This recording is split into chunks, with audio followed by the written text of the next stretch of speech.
en el Facebook, en Destape TV Chiclayo, y también después en directo en Destape TV Chiclayo, y posteriormente pueden ver los vídeos en YouTube.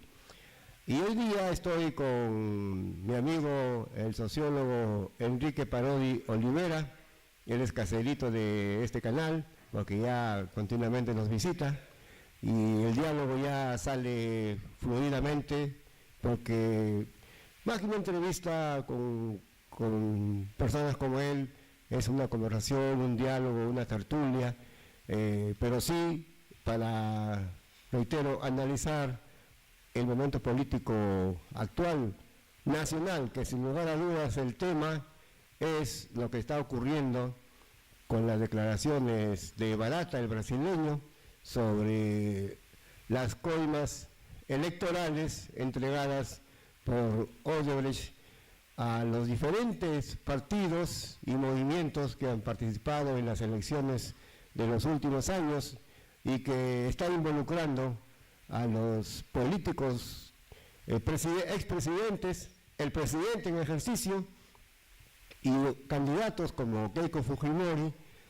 que están negando a todos los vientos haber recibido las coimas dichas por Barata, pero que ayer, una vez más, Barata se ha reafirmado e inclusive ha dicho que sí hay registro de los pagos, hay llamadas telefónicas, registro de las entrevistas que llegaron a hacer los personeros, los representantes de los partidos y movimientos, de los candidatos, y lógicamente esto ya va a tener como consecuencia que ya no sea solamente llamados como denunciados, como testigos, sino van a tener que ser de repente ya procesados, y más allá vamos a ver lo que va a ocurrir posteriormente con Alan García, con Keiko Fujimori, con Alejandro Toledo,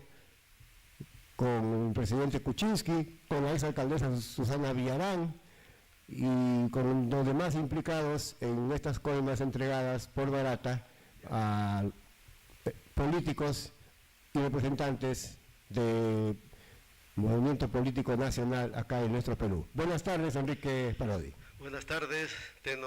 Buenas tardes a todos los televidentes que te acompañan también. Entonces, ¿cómo ves tú la situación actual con las últimas declaraciones dadas ayer por Barata y diciendo que, como repito, que sí hay registro de pagos, hay registro de las visitas de los candidatos y representantes, hay de las llamadas, hay registros de las llamadas telefónicas? O sea, ya no solamente indicios, sino que estos podrían servir como pruebas para los magistrados que están investigando ese caso de las coimas electorales de Odebrecht a los políticos peruanos. Bien, mira, personalmente veo una similitud entre lo que pasa hoy día y lo que pasaba en la época de Fujimori, del gobierno de Fujimori y Montesinos, cuando salen los Vladivideos. Cuando salen los Vladivideos, simple y llanamente se confirma, ¿no?, ya gráficamente, lo que todo el mundo conocía, de las coimas, de la corrupción, de los seguimientos, de todo ello. Ahora es igual, es casi similar. Todos conocemos de que hay corrupción, de que hay financiamiento ilegal a los partidos, sobre todo de derecha, que se compran políticos, pero no había la evidencia, ¿no? Entonces ahora lo que nosotros sabemos o percibimos, toda la población, Barata lo confirma, ¿no? Efectivamente, durante todos los gobiernos, toda la parte empresarial, la derecha económica, financia a los partidos que pueden acceder al poder para mantener su política a favor de las grandes empresas, ¿no? Entonces esto confirma lo que todo el mundo percibía. Y es lógico que todos digan ahora de que no les han dado hasta que se hagan las pruebas que las tiene Odebrecht, ¿no? El caso es bien concreto. Odebrecht, a través de Barata, ha financiado, ha hecho aportes a los partidos políticos. Lógicamente, identificados por sus líderes de cada partido político. En algunos casos los ha hecho en forma directa, porque esos partidos políticos no tenían la estructura partidaria que permitiera colocar testaferros. Entonces no les quedaba otra más que recibirlos directamente. Otros tenían sus testaferros o sus representantes a quienes les daban estas coimas, pero que iban dirigidos al partido en general y en particular a los líderes de esos partidos. Eso es evidente, eso lo sabíamos casi todos, era vox populi, y ahora él lo confirma. Y lo va a poder respaldar con documentación, con algunas pruebas indiciarias que él tiene, ¿no? Barata. Bien, Enrique, como tú acabas de decir, esto de las coimas electorales, así son conocidas estas entregas ilegales de dinero para campañas proselitistas, era un secreto a voces, pero también es conocido el manejo que tienen algunos políticos como Alan García y como Keiko Fujimori, sus grandes influencias dentro del Poder Judicial, en el Ministerio Público. Pero ¿crees tú posible que ya con todo esto que está saliendo y que ya inclusive, como dije, ya no van a ser solamente indicios, sino pueden ser ya conseguirse pruebas, y a pesar de la injerencia que tienen Keiko Fujimori y Alan García sobre todo en el Ministerio Público y en el Poder Judicial, de repente será posible que, porque como dicen muchos, si hay justicia en el Perú y si por estos mismos motivos están encarcelados Ollanta Humala y Nadine, su esposa, entonces ¿por qué no puede ocurrir lo mismo con Keiko Fujimori, con Alan García y con los demás implicados en este caso? Mira, antes de responderte esto, quiero hacer una última reflexión de lo que está pasando a nivel nacional, en el sentido de que esta influencia que tú señalas se refleja ahora con las declaraciones del expresidente de la CONFIEP, el actual presidente de la CONFIEP. Él dice, muy suelto de hueso, dice, nosotros no hemos apoyado a Keiko, dice, ¿no?, en las elecciones. Solamente hemos estado contra Humala. Claro. Si eran dos candidatos y estás contra uno, apoyas al otro, es evidente eso, ¿no? Eso cae de por sí. Pero los grandes entrevistadores de Lima no le hacen mayor inquisición sobre eso, ¿no? Ahí queda, ¿no? Nosotros no hemos apoyado a Keiko. La han apoyado, definitivamente. Claro, de hecho, y lo demuestra las declaraciones tanto de Barata como de este señor Benavides de la Quintana, creo que es él, no recuerdo su apellido. Entonces, esas cosas se dan, ¿no? Porque por el poder que tienen estos líderes políticos que representan a la derecha, tienen ese respaldo de la derecha en los diferentes sectores económicos y actividades que se desarrollan en el país. Pero a la pregunta que señalas sobre por qué no los alcanza ahora a Keiko, a Alan García, o si ya los puede alcanzar, a PPK, ¿no? ¿Por qué no los alcanza? Es porque, de acuerdo a la experiencia que yo tengo aquí en el país, las cosas se hacen a propósito mal para que no den resultados, por varias razones, por desconocimiento o por intereses, pero eso es lo que sucede. Mira, no quiero apartarme del tema si te señalo, por ejemplo, de que aquí en Lambayeque se lleva adelante un proceso de ordenamiento territorial que cualquier conocedor sabe que no dura más de 2 años y que se invierte aproximadamente 2 millones de soles, 3 millones de soles. O sea, no es tan complejo ni claro, tan caro. Cuando se sabe dar los pasos que tienen que darse, no puede pasar mucho tiempo. Pero este proceso ya tiene más de 10 años y no concluye. ¿Y por qué? Porque hay intereses, ¿no?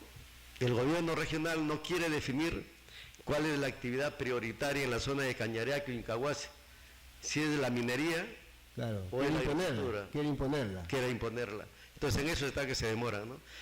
Otro proceso que tenemos acá es el Plan de Desarrollo Urbano de Chiclayo, el Plan Metropolitano. Es un proceso que cualquiera que conoce los temas sabe que puede durar 2 años, 1 año y medio, 2 años máximo. ¿Y cuánto lleva?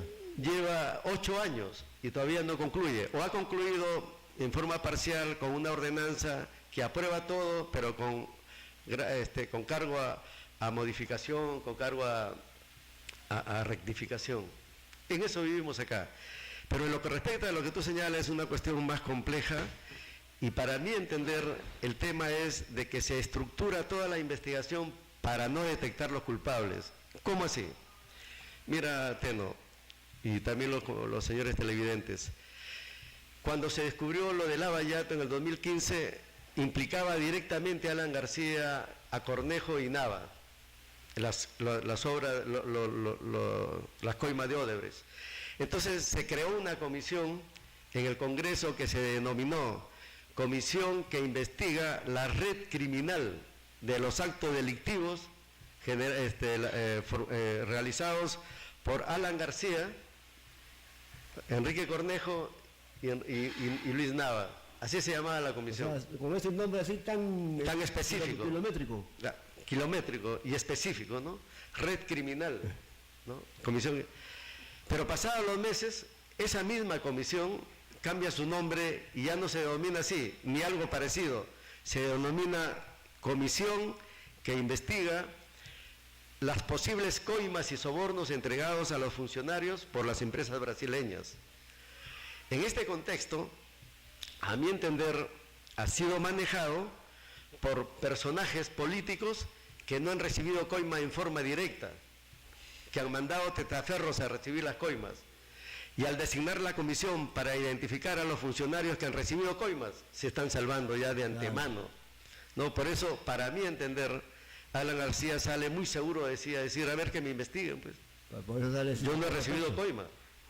Pero el tema es de que este nombre limita la función investigadora de esta comisión, que debe ser política, de la Comisión del Congreso. La limita a ver las coimas recibidas y nada más. Y eso también limita la investigación de las fiscalías, porque están viendo a quién le dieron la coima, dónde está la cuenta, quién fue. Y en ese sentido van a concluir en sentenciar a las personas de acuerdo al Código Penal, a los procesos penales, porque son delitos muy personalísimos, ¿no?, a los que recibieron la coima. Y se acabó el problema. Y el problema de Odebrecht, de los sobrecostos, de las adendas, de las concesiones fraudulentas, esas son las obras ya. Eso queda de lado. Claro. Y eso es lo que debe investigarse, y no se investiga. En ese sentido, yo, como tienes conocimiento, he desarrollado un análisis, ¿no?, que lo estoy publicando por partes, donde demuestro cómo se generó esta corrupción de Odebrecht y cómo debe investigarse, a quiénes debe investigarse, ¿no? Claro. O sea, pues tratar de resumir lo que tú has dicho, como dicen popularmente, que nada cambie para que todo cambie, ¿no? O sea, que todo siga igual, en otras palabras, ¿no? Claro. Y sería de repente, y como siempre, van a caer los testaferros o se van a inmolar, y como en el caso de Mantilla con Alan García, que el finado hasta pagó cárcel, pero se quedó callado y nunca delató a Alan García, pero ojalá que no sea así en esta vez, ojalá que realmente, porque como dice, ya no hay solamente indicios, sino que, como reitero, esos registros de llamadas telefónicas, ese registro de visitas, el seguimiento del dinero que sale desde que sale de la empresa, un dinero especial, un monto especial que salía para este tipo de ayuda, entre comillas, a los partidos, y no solamente en el Perú, sino en toda Sudamérica. Entonces, pero Barata dice que sí hay un seguimiento de ese dinero desde que sale hasta que llega al destinatario, al movimiento, al partido o al líder, al candidato. Entonces, bueno, yo creo que sí, de repente va a ser posible, por lo menos, que se llegue a hacer la denuncia de todos estos personajes, ¿no? Claro, pero de acuerdo a los penalistas, los abogados que uno escucha a través de las entrevistas que hay en la televisión, pareciera de que todo se va a reducir al hecho de que la entrega de un apoyo económico a un partido no es delito en el Perú. Y por lamentablemente es la ley electoral, y no la han cambiado, no han querido cambiarla. Va a ser un delito administrativo, y ahí va a quedar solamente el desprestigio de las personas, ¿no? Pero en términos de lo que ha pasado en el país, de la corrupción de Odebrecht en las obras de concesión, cero. Estamos en nada. Claro. Como tú bien dices, la frase del conde de Lampedusa, ¿no?, si quieres que todo siga igual, hay que cambiar todo, ¿no? Hay que mover todo para que todo siga igual. Eso es lo que pasa acá. Yo he señalado que aquí en el Perú lo que hizo Odebrecht, el crimen económico y político que ha cometido Odebrecht es corromper a la clase política del Ejecutivo y del Congreso y del Legislativo para formular una estructura jurídica que permita robar legalmente. ¿En qué sentido? En que todas las concesiones de las grandes obras que le han dado a Odebrecht las ha pagado el Estado a través de diversas triquiñuelas. El Estado ha puesto el dinero, el inversionista, en este caso mayormente Odebrecht y las empresas brasileñas, no han puesto absolutamente nada, todo ha sido respaldado por el Estado y le estamos dando derecho a cobrar miles de millones de dólares durante los 20 o 30 años siguientes. Estamos hipotecando al país, a su erario, el dinero que debe servir para el desarrollo social, para escuelas, para postas médicas, hospitales, etcétera, va a servir para pagar más o menos, mínimo 20.000 millones de dólares por estas acciones irregulares. Eso es lo que yo estoy tratando de difundir y que las entidades públicas, las instituciones políticas asuman esta posición, pero pareciera de que hubiera un desengano o desconocimiento del tema que no se aborda, ¿no? Ni siquiera se conversa de eso en Chiclayo a las instituciones, por ejemplo, que yo he alcanzado. Y una de ellas, te quiero decir, yo le alcanzaba a mi colegio profesional en el mes de noviembre este artículo para que convoque siquiera un conversatorio. Nada. Le alcanzaba también a mi colegio nacional, igual me llamaron hace como 2 semanas, un correo, lo esperamos mañana a las 8 de la mañana, en Lima, ¿no? Le mandaba un correo diciéndole de que no, yo vivo en Chiclayo, no puede ser posible. Hasta ahora, 2 o 3 semanas no hay ninguna respuesta, y como le digo a la secretaria del colegio, señorita, estamos en la era de la globalización informática, no es posible conversar por celular, no, para concordar un día, en absoluto un silencio tremendo, ¿no? Eso hace daño a la población, a la sociedad, que no conoce la verdad, ¿no? No puede llegarse a la verdad.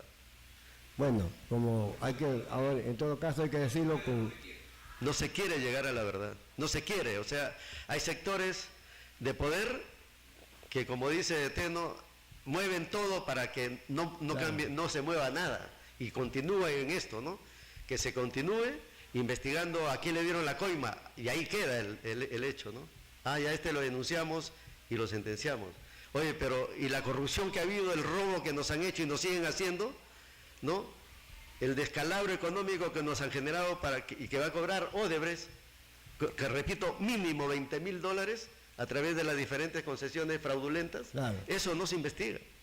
Nada, en absoluto. Y pongo un ejemplo, ¿no? Por ejemplo, acá en Lambayeque, Alan García, que es el primero que dice, investíguenme, lo que ha hecho aquí en Lambayeque, por ejemplo, me imagino que la mayoría no conoce, fue lo siguiente: cuando se iba a llevar adelante la obra de irrigación del proyecto Olmos, porque ya se había hecho el trasvase, ¿no? Se había hecho el túnel y la presa, y faltaba irrigar las tierras eriazas de Olmos que habían sido usurpadas a la comunidad campesina por Fujimori en el 97. Claro, 111.000 hectáreas. 111.000 hectáreas. ¿Qué hizo Alan García? Alan García, en el año 2008, cuando se dio inicio a este proceso para ejecutar estas obras, dio una ley en marzo, no recuerdo el número, sería irresponsable decirlo, una ley que dice Ley de Promoción de la Inversión Privada en el Sector Agrario para desarrollar la frontera agrícola, ¿no? Esa ley la dio en marzo.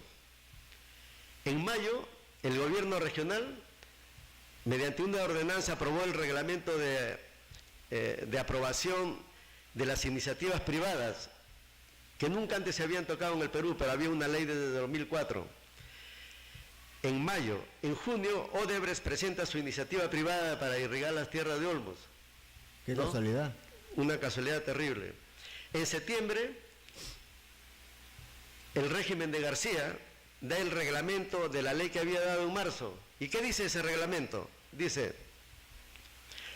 los inversionistas privados que invierten en el sector agrario para desarrollar la frontera agrícola tienen como contraprestación a esa inversión las tierras. Les damos las tierras. Le regalan las tierras. Le regalan las tierras, ¿no? Entre comillas. Por eso reitero, son una serie de triquiñuelas que se hacen para perjudicar al país y favorecer irregularmente a Odebrecht en este proceso de concesión de esta red de corrupción.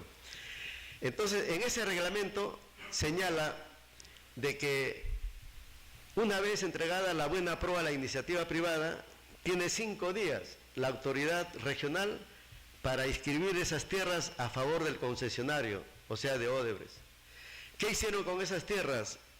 Lógicamente le inscribieron los registros públicos a favor de Odebrecht, y Odebrecht solicitó, y así está en el contrato, constituir un fideicomiso donde él pone las tierras ya como propietario. El gobierno regional se encarga de vender esas tierras y entregarle el dinero de la venta de las tierras a Odebrecht para que ejecute las obras. O sea que no invirtió absolutamente nada gracias a estas leyes.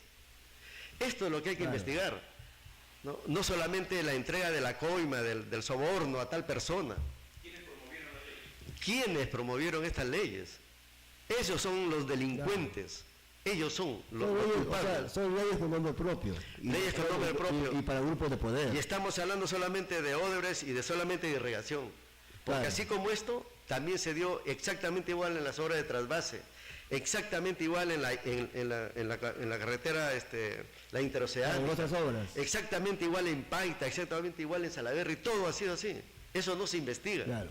Eso no se conoce, ¿no? Yo propongo que se haga esto a través del artículo que te he señalado, que entregaba a diferentes instituciones, pero que ninguna responde, ninguna le interesa. Realmente no sé, a lo mejor es una actitud de desconocimiento, me imagino que es por ahí, porque es un poco complejo el tema. Enrique, claro, así es. ¿Qué te digo?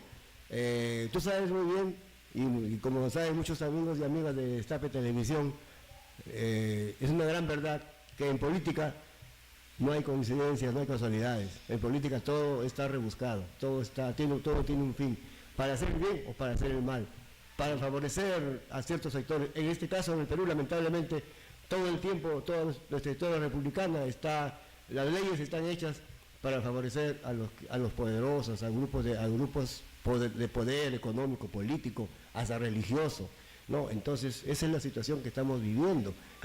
Y a esto, lamentablemente, hay que decirlo, a esto también contribuye el periodismo, mucho periodismo mal llevado, porque sobre todo en Lima, a nivel nacional, las grandes cadenas televisoras, voy a poner el ejemplo de repente más saltante, en la última campaña electoral presidencial, y lo voy a mencionar con nombre propio, Cecilia Valenzuela, que primero fue una periodista respetable y consecuente, y que lamentablemente después se volteó totalmente y fue tan descarado su accionar que en su programa, que tenía 1 hora de lunes a viernes, diariamente, tú debes recordarlo, y muchos deben recordarlo, los televidentes, de su hora diaria de lunes a viernes, media hora la dedicaba a ensalzar a Keiko Fujimori, a levantarla, y la otra media hora la dedicaba a destruir a su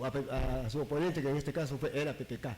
O sea, fue un total descaro de, como tú dijiste, no apoyo, pero si está con otro estoy apoyando, ¿no? Si ella dice, no, yo no apoyo a Keiko, pero la apoyaba media hora, y la otra media hora era para atacar a PPK. Entonces, claro, y eso lamentablemente se daba no solamente con ella, es el caso más saltante, se daba también con otros periodistas a nivel nacional. Y bueno, y eso es lamentable que ocurra, porque está manejado ¿para qué? Para lo mismo, ¿no? Para lo mismo. Aparte de las leyes está la prensa, que están, ¿para qué? Para que todo siga como está y para que no se investigue la corrupción, y hemos llegado a donde estamos. Claro. En el caso, por ejemplo, de los 2 millones que asumió la CONFIEP, de que efectivamente tiene 2 millones, no solamente se puede ir en un spot, tienen que haber comprado así. periodistas. Claro. Y eso es lo probable que se conozca, ¿no? Es probable que se conozca si es que se hace una investigación adecuada. Pero otra cosa que también conspira contra esta necesidad de que la población conozca, de que se plantee una investigación adecuada, en el caso de Olmos, por ejemplo, que digo en el caso de aquí de Lambayeque, es las capillas diversas que hay de políticos.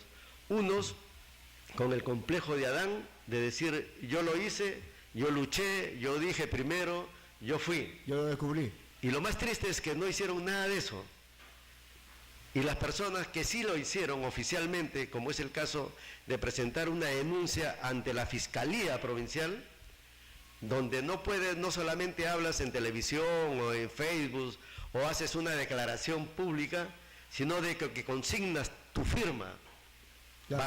Bajo esa responsabilidad de las denuncias que realizas, esos profesionales, por ejemplo, pasan desapercibidos, no son tomados en cuenta. No, yo lo hice, yo denuncié aquí, yo dije primero. Aparecen otros.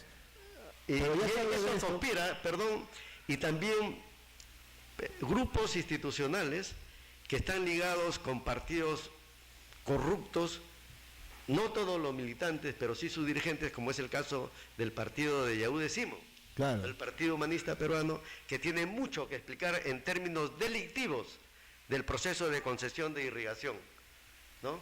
Por ejemplo, de eso, algunas instituciones, que sinceramente no quisiera mencionarlos, no escuchan nada, no promueven ninguna discusión, ninguna mesa, ninguna propuesta, no hay nada.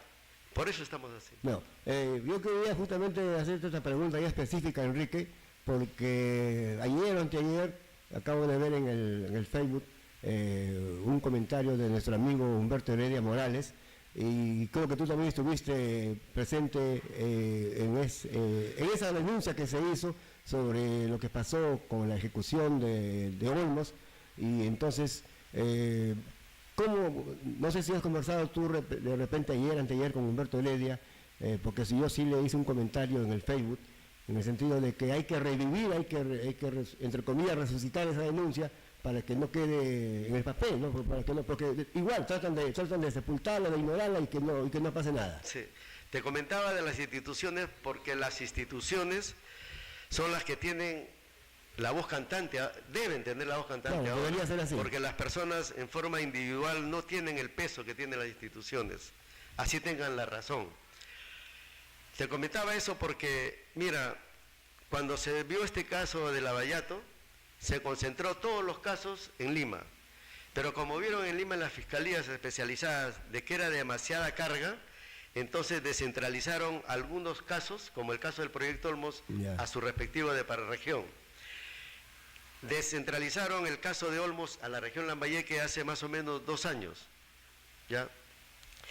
Designaron a una fiscal, sinceramente no me acuerdo su nombre si no lo dijera, para que lleve adelante este caso. Me llegó una citación como testigo, porque a través de la denuncia que hicimos en el 2010, se conoce, es parte del expediente, cuando fui a declarar,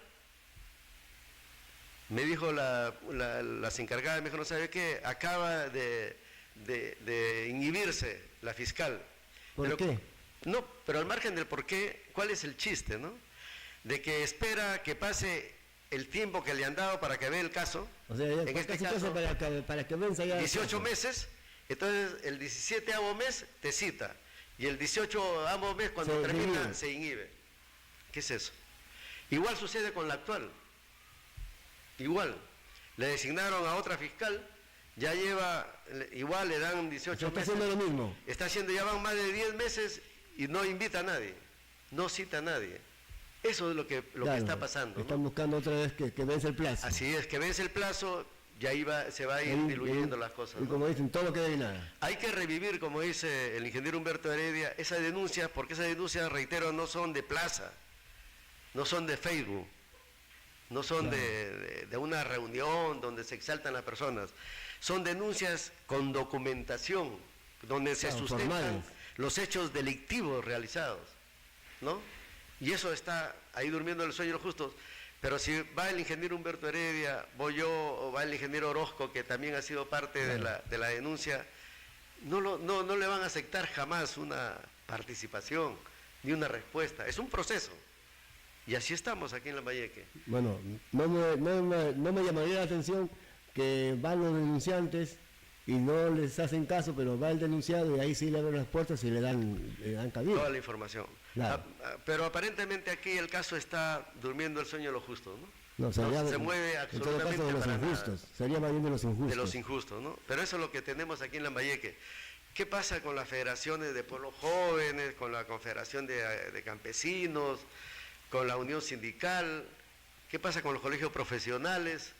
¿Qué pasa con ellos? No pasa nada. Nada, nosotros estamos dispuestos con nuestros conocimientos y las denuncias oficiales a darle todos los insumos que quieran, pero no pasa absolutamente nada. Bueno, en todo caso, a ver si el Colegio de Abogados también, creo que es el más llamado, porque es una cuestión legal, ¿no?, de proceso judicial, a ver si el Colegio de Abogados interviene de oficio, como se dice, y toma interés en esto. Enrique Parodi, gracias por tu presencia, como siempre, tus palabras finales para los amigos de Destape Televisión. No, gracias, más bien, Teno, por invitarme y poder exponer algunas cosas que uno tiene realizadas y quizás guardadas, ¿no? Amigas y amigos de Destape Televisión, una pausa y volvemos con el amigo Alder Hidrogo Antón, más conocido como Motorcito, campeón bolivariano de la Asociación Mundial de Boxeo, AMB, y para el orgullo nuestro, chiclayano, como se dice, leñeque. Puerto de Villa de Pomalca, Tumán y la tierra de los brujos. ¡Sal!